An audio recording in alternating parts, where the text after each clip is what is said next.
দিবসের মাধ্যমে শহীদ জিয়ার মাধ্যমে যেভাবে বাংলাদেশ মুক্তিযুদ্ধ সংগঠিত হয়েছিল সেই জিয়ার স্বাধীনতা ঘোষণার মধ্য দিয়ে, ঠিক একইভাবে একদলীয় ব্যবস্থার অবসান ঘটিয়ে বাংলাদেশে বহুদলীয় গণতন্ত্র প্রতিষ্ঠা করেছিলেন শহীদ রাষ্ট্রপতি জিয়াউর রহমান। আমরা বাংলাদেশে সংসদীয় গণতন্ত্র পেয়েছিলাম দেশনেত্রী বেগম খালেদা জিয়ার জন্য।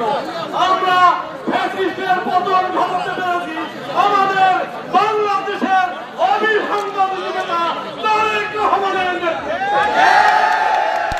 আমরা বিশ্বাস করি 2026 সালে যে নির্বাচন হবে সেই নির্বাচনে সকলে ধানের শীষের প্রার্থীকে জয়যুক্ত করবেন এবং আপনাদের এই ধানুবাসী জনপদের নেতা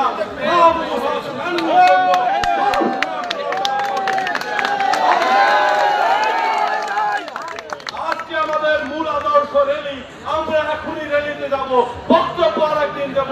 শুধু একটা কথা, বাংলাদেশ আর বাংলাদেশ জাতীয়তাবাদী দল দুইটা অবিচ্ছেদ্য, কাউকে কেউ বাদ দিলে বাংলাদেশের স্বাধীনতা থাকে না।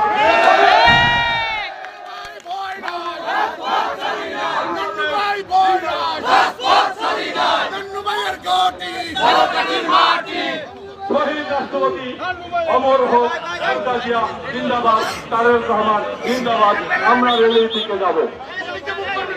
প্রিয় নেতৃবৃন্দ, চারকাকি নালচিনি রাজাপুর কাদালিয়া সমস্ত অঙ্গ সংগঠনের নেতৃবৃন্দ আমরা এখনই রেলিতে যাব। রেলিতে এসে তারপর আমাদের অনুষ্ঠান শুরু।